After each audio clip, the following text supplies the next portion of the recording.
The hype around Doom the Dark Ages is real, and many people are very excited for the game, myself included.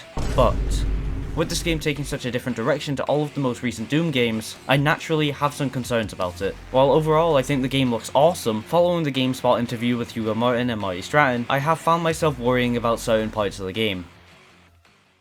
First of all, I'd like to address the melee combat side of things, as at the moment it's one of the things I'm the most skeptical of, as it appears this melee system is going to be making some significant change to how Doom's gameplay works. And what I mean by that is the glory kills.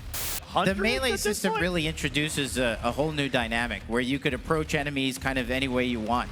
And I don't want to talk too much about that yet, we still got ways to go, but I think fans will be really pleased with the amount of freedom that you give you on how you finish off the demons this time. No restrictions. Now, of course, glory kills aren't something that are necessary for a Doom game. I mean, they've only been in 2 mainline entries, but they also now have a really strong connection with the franchise, and I feel like a lot of people would be expecting these to be appearing in a new Doom game, especially considering we could have such a wider range of animations in this game, considering the setting. The increased freedom that Hugo talks about may end up making this game significantly better, but I also think if they don't implement glory kills, it'll be sorely missed by myself and many others.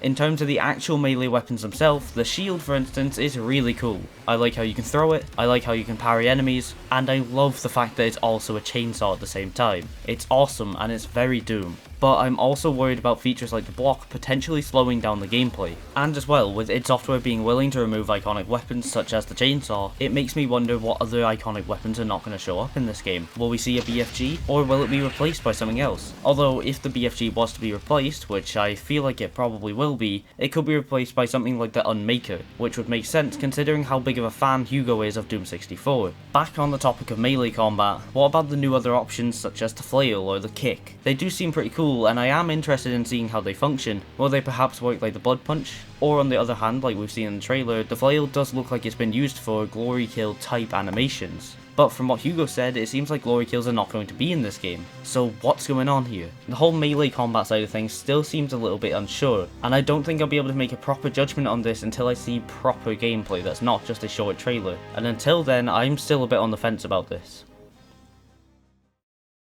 In terms of the levels we're going to see, we have been told that this game's going to take a much more open approach to this, akin to what we saw in Doom 1, 2 and 64, quote, inspired by the original Doom. Huge emphasis on, just big levels, tons of variety, some of the more linear spaces that you're used to seeing in a Doom game, but then you unlock the space, return to the same location, and it expands, in interesting and surprising ways. Now, I for one am somebody who really loves the original Doom games, and I would love to be able to explore more original Doom type levels in a new engine, but in my opinion I think it comes at a cost. What is the cost, you ask? Well, it seems like the cost is the option of more diverse movement. But for fans of the original Doom, it's going to feel like a little bit of a return to form, to be honest, because a lot of the gameplay is back down on the ground like it was in the original Doom. Yeah, Doom Eternal went up in the air. You were like an F-22 fighter jet. And in Doom the Dark Ages, you're going to feel like an Abrams tank, you know? And the original Doom was like that. Yeah. We was already aware that this game was not going to be as free-flowing and in the air as Doom Eternal was, and that's fine. But from the little bits of gameplay I've seen, it seems like there's pretty much no vertical movement in this game. Now, Doom Eternal, yes, was a very fast-paced and in-the-air game, and this game is supposed to be more grounded, but Doom 2016 was also more grounded, and there's still more vertical areas to the arenas, whereas here, they don't really look like arenas. Personally, I really love the system of being locked into a room and forced to fight demons until the doors open, and it appears that that is going to be missing from this title. And I do love the original Doom games, but I feel like in a modern game, it might feel like there's something a little bit missing. I also saw a shocking lack of jump pads, and id Software, just think about it. You know that shield ground pound attack thing? Imagine that in combination with a jump pad. If you haven't put jump pads in the game already, you have a year. Please make it happen.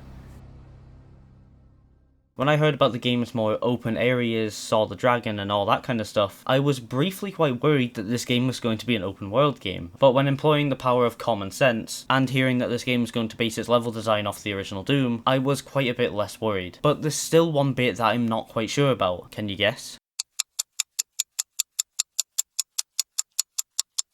If you guessed the dragon, then you'd be correct. But why Beansprout? I thought you liked the dragon idea. Well, yeah, you're right. I do like the idea of being able to ride a dragon in a Doom game. That's awesome. But when Hugo was asked if the dragon would be used as a key traversal method throughout these maps, he looked at Marty and refused to comment. And like he said, we use the dragon in the Outland.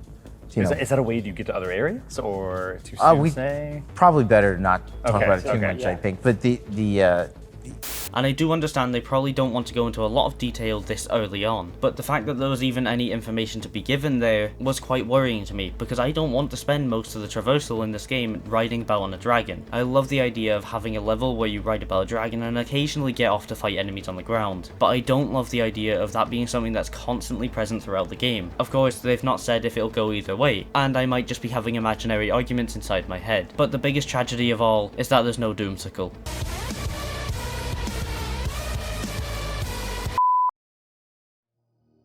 Now, I do have faith in id Software that they're going to do the right thing with this game, and what I've seen does have me excited. I like the look of this game, and I don't want you to take this as me doubting the ability of id Software to make a good Doom game. Obviously, the people making the game are going to have a greater idea of their vision than I am. I'm just somebody in my bedroom with a microphone. But as a really big fan of the Doom series, I naturally still can't escape the worry that I have about certain parts of this game. I feel like it's just something that comes with the territory of being excited. But what do you think of Doom the Dark Ages? Are you excited? If so, let me know in the comment section. And if you'd like to watch a more positive video on this game, then I recommend clicking on the video that's appearing right there.